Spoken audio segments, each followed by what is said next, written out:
Writing Matters with Dr. Troy Hicks is a Writable podcast. Find more episodes and subscribe on your favorite platforms.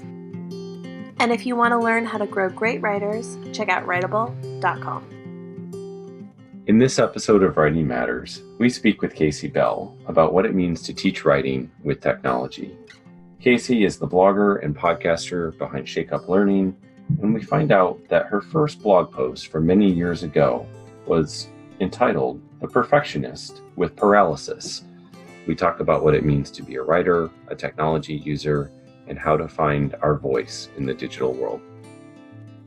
Welcome to Writing Matters. Today, we get to speak with the blogger and podcaster at Shake Up Learning, Kasey Bell. Kasey is a former middle school language arts teacher, a Google evangelist, I guess, for lack of a better term, and is certainly someone that has a strong voice for elevating student voice and empowering teachers to use technology in smart, productive ways, especially as it relates to the teaching of writing. Welcome, Kasey. Thank you. I'm so happy to be here. Well, thank you. And as I mentioned a few moments ago while we were getting ready, I've been fortunate enough to have seen you present at ISTE. I've heard your podcast, read your work, and thinking about all these different ways in which educators present themselves. I'm going to be really curious to learn more about how you see yourself as a writer, and especially a digital writer in this day and age as you produce podcasts and other media. But before we get to all that, tell me just a little bit about your path. I know we have some shared connections through the National Writing Project, and I'm really curious to know more about how you got to where you are today in the field of education. Sure. So I started out as a middle school language arts teacher, as you mentioned, and really, I loved the kids. I loved teaching. I was maybe not quite as passionate about the subject of language arts, but I loved integrating technology. And so that really drove me to get my master's degree in ed tech. And when I entered that program, I was like, these are my people. These are the nerds that I have been looking for, and really just kind of found my niche. And from there, I moved into a position as a digital learning coach and facilitating and delivering training and really focusing on that technology integration aspect. And that really is my passion. I love teaching. I love kids, but I'm just as passionate about teaching teachers who are my students these days, and really love technology. I geek out a lot. You probably can pick up on that if you follow me at all. I am a bit of a nerd. I have lots of gadgets, and I love learning new things, and technology has always been part of my life. I grew up in a family that owned an electronics business and ran a drive-in. And my mother was actually did some writing at the local newspaper and won some writing awards. So writing has also been a strong influence in my life as well. And I have to tell you, it's a skill that has come in handy. Like I didn't realize how much writing influenced what I was doing until later on. But as a English major in college, I kind of ended up in English, I think, because it just came naturally to me and I was pretty good at it. But at the same time, when I started blogging, that definitely came in handy. And as I develop all kinds of content and write courses and books and things like that, it's definitely been something I'm really glad I took the time to invest in. And when I was going through that master's program that I mentioned earlier, part of my course credit actually came from going through the Central Texas Writing Project Summer Institute, which is how I got connected with the National Writing Project, and have stayed connected to a lot of those people, and especially at Texas State University where I got my master's. It's amazing. And you've hit on so many things, but the one thing that you just mentioned a moment ago is about like this genre of blogging and the way in which writing takes different shapes and forms, and you are clearly a master at that.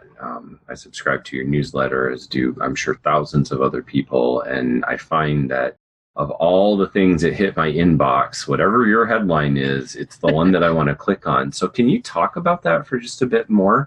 And of course, I'd want to hear more about your perspective on teaching teachers, but just as a writer, Sure. what is it that you do, and how do you understand the genre of writing for the web and writing for an audience of teachers and blogging and podcasting and those types of things?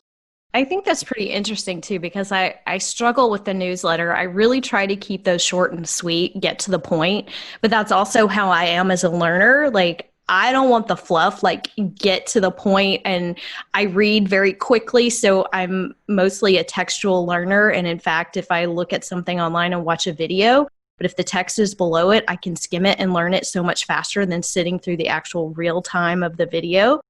And that's not how a lot of other people connect, with the visuals. So, but from the writing perspective as a blogger, I appreciate the compliment, because sometimes I feel like I'm really not that great. And sometimes I have to let the little things go because I want to get the information out. And because I am sort of a one-woman show, I don't have anybody else helping me, but I use a lot of digital tools to help me revise and catch mistakes and things like that. But I really was scared the first time I started to blog, because I felt like it was saying, I'm somebody, look at me. And I didn't really feel like I was anybody that anybody else would want to listen to. In fact, my first blog post was called A Perfectionist with Paralysis. And because I wanted whatever I put out there to have this perfect look, this perfect voice, the writing to be perfect, the website itself to just, be beautiful and ready to go and not look like an amateur, I really held myself back for several years. I wish I had started blogging earlier, because it was something I started and stopped several times before I actually clicked the button. Mm-hmm. And I was really worried about how people would react to, like, why does she think she's somebody? And that's not what blogging is about. And I think it's come a long way since then. But I really felt like other people were doing it so well. Why would anyone listen to me? But the reason I started blogging was because I feel like it's a powerful tool for the classroom. And in my trainings, I was talking to teachers about blogs they should read and follow, but also how to blog with students. And if I'm talking about it, I better be doing it. And so I practiced what you preach kind of girl. And I jumped in there and I said, okay, I'm going to do this. I'm going to jump in and try to be a model for teachers so that they understand you don't have to be perfect to do this. Absolutely. And did that answer your question? Oh, it did. Okay, I went around and around.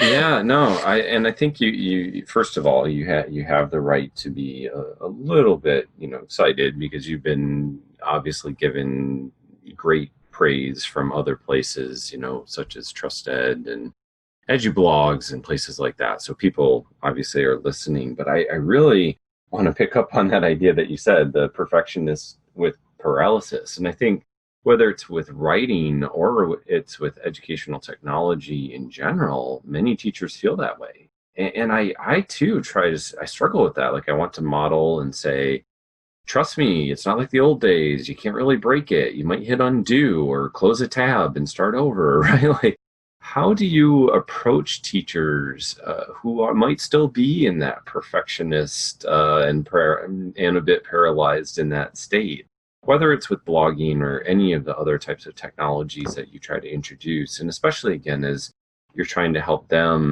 students elevate their own voices? Actually, you just reminded me that I wrote about this in my book. So I was looking it up.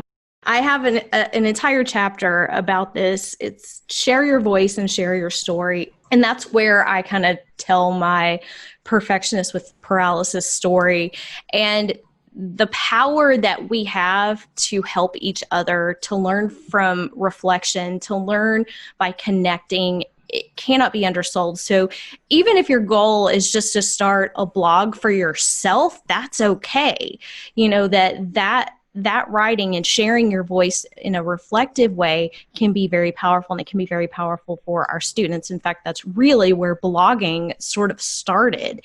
It was just an idea, it's a log of things that happen in a chronological order. So as it's evolved, and as we look at how things have grown, and people are constantly sharing and creating and doing lots of things, and I'm one of them. And I'm trying to get the information out to help as many teachers as I can. And as someone who has an English degree, I do secretly think, oh my gosh, Troy is reading my newsletters. He's catching all the mistakes that I have, but they're out there. They're there. But you know what? That also makes me real. That makes me a real person. It makes me relatable. And in fact, most teachers will tell me that the reason that they connect with me so much is because I'm just upfront, I'm honest, and I'm practical. I know how hard it is to be a teacher. I know we don't have time for all of the little perfectionist things to bog down our classrooms and to bog down our students. We need to have that room to fail. We need to know that it's okay, that everything that we create is not always at this, 100% perfection, that we can create, that we can write, and that we can write in so many different ways. And I think that's what's fantastic about blogging in particular and podcasting is there's so many types of voices that we can share. And for me, I had been teaching for so long that my natural voice was that teaching voice, that how-to voice, explaining things. And so the technical writing experience that I had, in fact, I have taken a technical writing course many, many years ago, back when I was working on my undergrad, but that was something that came in handy and something that I became better at because I talk about it all the time. And so if it's something you can talk about, it's something you can write about. And that's really important. I think that's helps our students understand the power. And the other thing that I talk about in that Share Your Voice, Share Your Story chapter is the fact that every person listening to this podcast right now, every teacher, every student has something unique to share. And that should be valued. There is something we can learn from everyone. A kindergarten teacher can learn from a senior teacher, and vice versa. Like, there's so many strategies, there's so many things that happen to us. And a lot of times we just need to know that somebody else feels the same way that we do. And so we can help that. We can help with social emotional learning, and we can make those connections. Oh, absolutely. And that certainly resonates with the broader philosophy of the National Writing Project, that teachers are teaching teachers.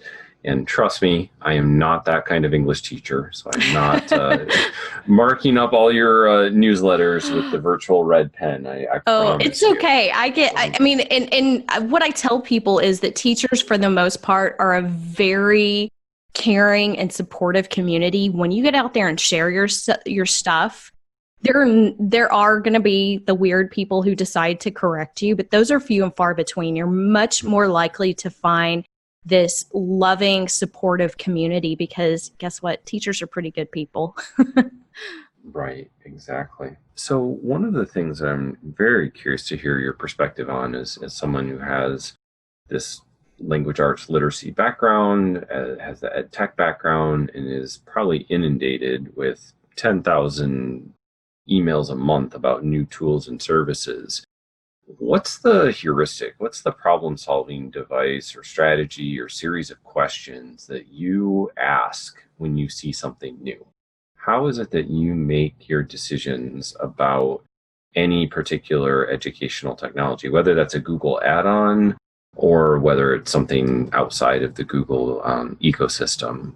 Take us through your thought process as you click into a new tool. Sure. Well, I really look for those tools that are tried and true, that are generally free, and three, that help do something to support learning in the classroom or save teachers and students time. So those last two things are really the biggest. If I see something that looks really cool, but I can't tell you at all how it's going to support learning, how it's going to help a student reach a learning goal, then it's tech for tech. And I'm going to ignore it. And I'm going to focus on the things that are really going to help us move that needle forward so that we can help our students learn the things they need to learn. That's what we're supposed to be using technology for in our classrooms. It's not just about, shiny object syndrome, which I get that too, just because I am a bit of a geek. But at the same time, when I decide what I'm going to share with my readers, it has to be something great. And if it is something that's not free, I am very careful about that because teachers spend enough money on their own. But unless it's something I know is just fantastic and there's nothing else that's going to do that for free, or if I already know schools have invested in it and teachers just don't know about it, I will also promote that. But the other thing being that time saver, that's actually how I get buy-in in my trainings is showing teachers something that's going to save them time, something that's going to save them clicks, something that's going to make their life easier. And when I'm doing a workshop, especially if it's sort of one of those mandatory workshops that the teacher's in the back with their arms crossed and they think, oh, there's nothing I can learn from her. And then I show them something that drops their, that their jaw drops and they're like, what? I didn't know you could do that. And then suddenly you're like, oh, this girl's got something that I need to listen to. So those are the types of things that I really look for because, like I said, when I venture off of things that are not so practical, that may be a little more theoretical or research based, I can lose the audience. And even though I'm a firm believer in research, I don't focus so much on getting into the nitty gritty types of things, that just getting down to the heart of the matter about what teachers need to know is what's important to them. We could have a whole other conversation about leading professional development, and yes, we'll have opportunity to do that at some point. For the moment, though, I'm interested in hearing a bit more about going back to this connection you just made. Like, you want to be able to see the learning. What are the wheels that are going to be spinning in kids' heads when they're using this tool? How are they going to get to higher level thinking and asking smarter questions and developing their own inquiry and things like that? So if you could paint a picture of what I hesitate to say perfect, but an ideal perhaps middle school classroom where technology is being used effectively, students are engaged in reading, writing processes, where they're sharing their voice, where they're having opportunities to collaborate. What might that look like? What are the teachers with whom you're working? What are they doing? What have you seen? What would you like to see? What would a writing workshop look like in this day and age as we think about all the tools that are available? I think about a lot of different things, not just with the classroom itself, but, reading, writing workshop and the other types of facilitated experiences that I see going on in other classrooms, or that we want to see going on in other types of classrooms. For years, we've been preaching this idea of student-centered learning, but time after time I visit school after school, and that happens in pockets. There are some teachers that get it. There are some teachers that don't. And when we look at how we're truly going to make those shifts, we really do have to incorporate those future-ready skills. And I think that's where technology comes in. When I teach about using writing tools and technology, I'm often talking about the importance of learning how to write with technology, because students in this day and age have to know how to do it, even though sometimes they're more comfortable, and a lot of adults are more comfortable, pen to paper. But learning how to interact with those and use those tools, that's something that's going to be needed in the workforce. And so I want to see that in the classroom.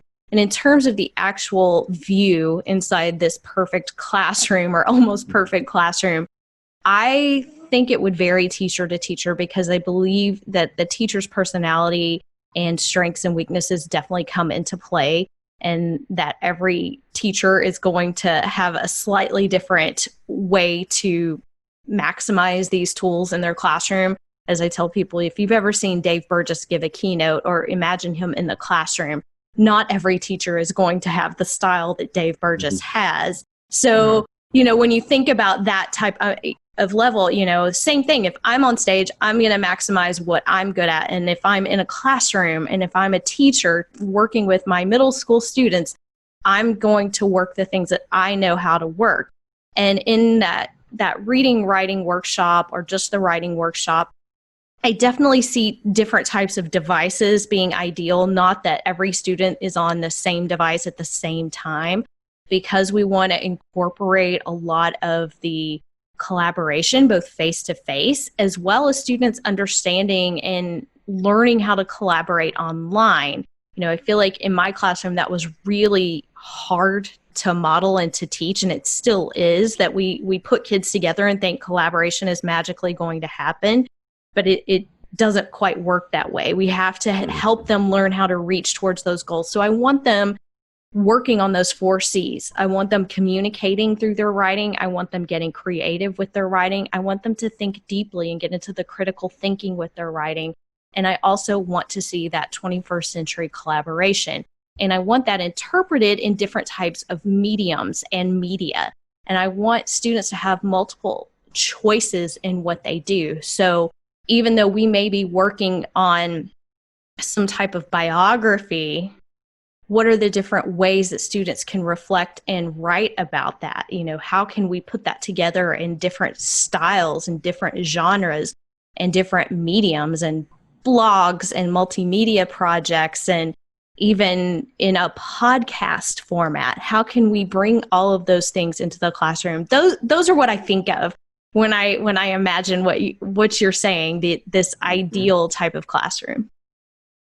Right. And, just building off what you mentioned there, this idea that kids would still be doing substantive work. It's not like the one student that recorded the podcast and did an interview with the local history buff, got some much more meaningful experience than the student who just decided to create the interactive kiosk in, Google Slides or PowerPoint by bringing in some pictures from Wikipedia.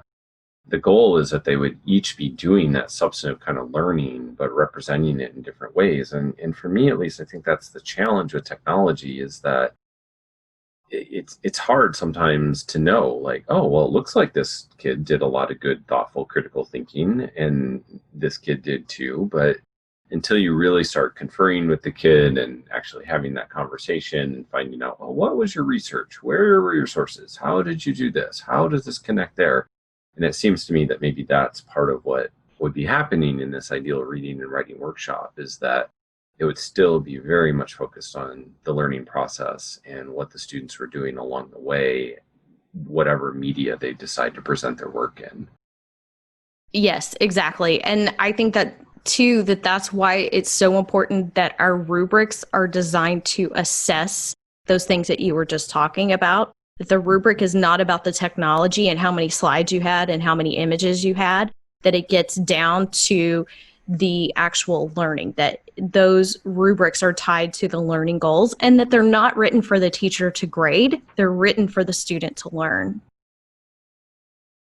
Yeah, well, I can certainly agree. Like, yes, when we're talking about, it has to have this many slides or this many images or be this long or do this and that and the other thing, then we do get caught up in those technicalities. And that's the easiest way for a student to say, oh, well, see, I did what you told me to and no more than what I needed. And right. What we're really trying to get them to do is tackle these issues in a substantive manner and represent their ideas through various forms of media across their whole language arts experience. So, well, that's amazing.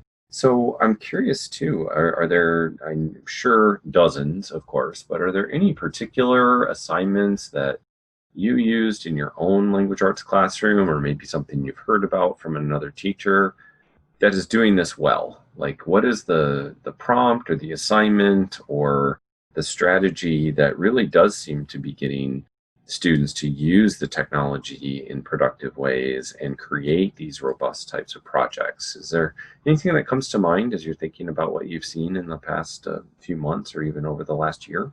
Oh, there's so many tools out there, but one of the strategies that I share a lot, and it's part of my framework, is going beyond the walls. And one thing that I learned in my own 8th grade language arts classroom was, I was the techie teacher, of course, and this was several years ago. This was way before we had Google Docs or anything. And I found this website where my kids could publish their writing and get comments from other people. And I thought, oh, we're going to do that tomorrow. And I didn't think about it. I didn't have any purpose to it. I was just rolling with it because I wanted to use the tech.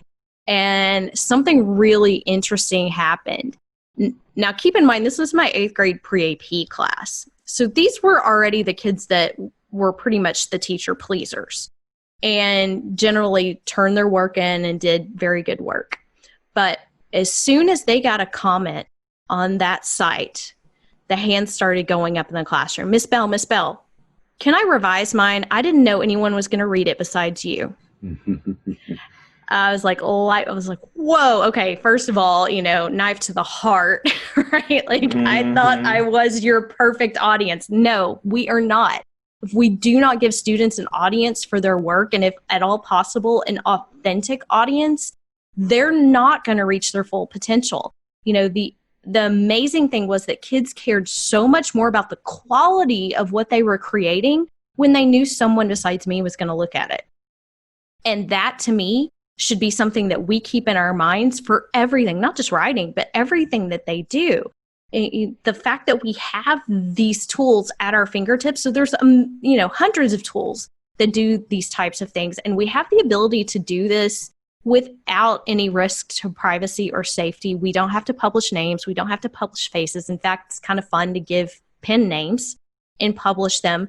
But to be able to do that is really going to help students see the value of what they share online past their own personal Snapchat use or whatever it is they're putting out there, because they're going to be Googled before they get a job or get into college. And what are they going to find? I want them to find their digital footprint. I want them to find that they did some amazing work when they were in school. Absolutely. Well, and I think the point there that you just made, and again, bringing this back to National Writing Project principles, like we have known for so long that if students do not have some kind of an audience, then the fact is they're just doing it for the teacher and for a grade, and that's not necessarily the best reasons that we would have for them to be writers. So as we come to a close here, and you've already talked a little bit about this, but I wonder if you might reflect just a little bit more as you think more broadly, personally and professionally, and even if a lot of your writing is professional writing, can you just talk a bit more about the role of writing in your life and what it means for you to be an educator who writes? And again, across so many forms of media, I think that that's got to speak to the way that you see yourself as a writer too. So I'd really be curious to hear more about that. It is. It's very interesting because I don't often call myself a writer, even though I've, published a book and a blog and written many articles, but I don't know why. I just don't give myself that label very often. And I think that's more of an insecurity of my own. And I think a lot of teachers do that too. And I think that's part of the reason why so many are more reluctant to get out there and share. But I see the power of writing, how it helps me learn. I learn every time I put a blog post together. As I'm piecing it, I'm asking the questions, I'm thinking about my audience. What questions are they going to have? How can I help them? And putting that form out there in the text format. But what's been interesting is I have been podcasting for a while with the Google Teacher Tribe, but the Shake Up Learning podcast just came out in March. And my goal with that was to have a podcast version of what I do on the blog. And that has been an interesting shift. Sometimes it's really easy to put together and sometimes it's not. And so sometimes I create the blog post by listening to myself. I listen to what I recorded and what I talked about. And a lot of people do that as writing anyway, right? You get out your recorder and you just start talking. You just start getting out those ideas. And sometimes that's how we put things together. And thinking about that voice and what we can share, and sharing things in different mediums, whether that's on, a YouTube video or on Twitter in 280 characters, 240 characters, whatever it is. that is also a challenge, right? That's in fact an exercise you can do with students, even if you're not really using Twitter, but to have a conversation or to summarize what they're reading into something that can be read in 240 characters or less is a real challenge. And a lot of people can't do it. They still have to, one of two of three, etc. So there's different ways to think about it. My mother, who writes more creative stories, she writes fiction and has always been on, why don't you write a novel? And my brain just doesn't go there. I struggled with that as a writer in school when I had to write more creatively.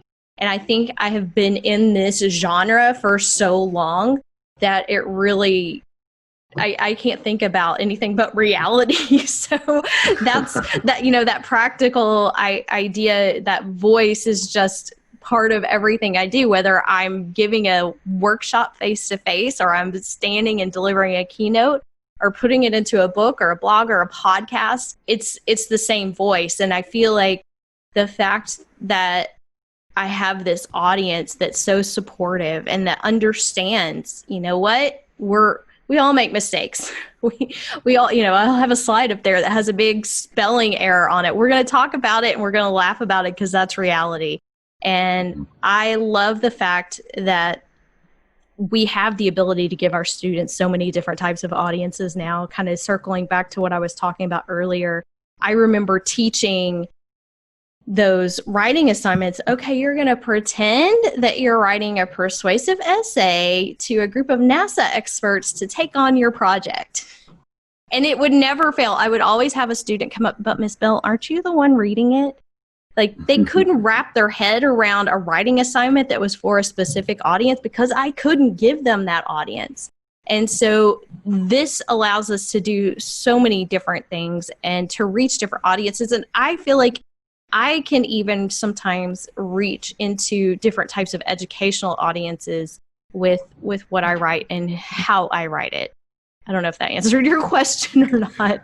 Oh, it does. Okay. And as a person who would claim to be a nonfiction writer himself, hearing you make that mention of, it's hard to write stories and poems, I fully agree. And when I stand up and say, yes, I'm a writer, I get what you're saying. There are certain, styles and genres and ways of thinking that we all represent better. And I really respect people that can write creatively in poetry and, novels, and even journalists who are able to weave together stories in really effective ways. And that all resonates. Yep. But I really do appreciate the point that you made, that it's your same voice, whether you're leading a keynote presentation, whether you're writing a blog post, whether you're creating a script for a podcast. You feel like you've really embodied your own voice, and you can do that, whether it's in 280 characters or in 25 minutes of a podcast.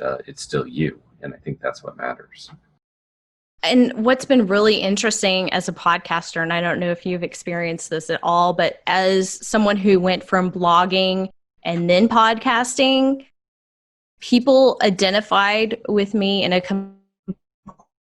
completely different way once they heard it was a different type of connection. And so I think we have to keep that in mind for learning as for creating, that students will make those connections as well. And they'll be able to create and share in those ways as well. I've had so many people who will come to see me for the first time at a conference, but they've been listening to one of my podcasts, and are like, it just, you sound like you're my best friend because I listen to you all the time, or you go on my run with me, and they say all these things, and it can sound a little creepy, but it's not creepy, but it's just that they've identified with me in a different way. And that was something that was very unexpected that I got from podcasting. And of course, then people pick up on the Texas accent and everything else that comes through, but they get a different side of your personality than just the voice that you can have in your own writing. Absolutely. Well, I appreciate the work that you do, and I'm so glad that we had the opportunity to talk today. Thanks for all that you do for our profession, and I hope that we can continue the conversation, be it through Twitter or blog posts or at a conference presentation. Thanks so much for your time today, Kasey. Oh, thank you for having me. Writing Matters with Dr. Troy Hicks is a writable podcast. Discover more episodes and subscribe on your favorite streaming platforms, or check out filmed episodes on YouTube. And if you want to learn how to grow great writers, check out writable.com.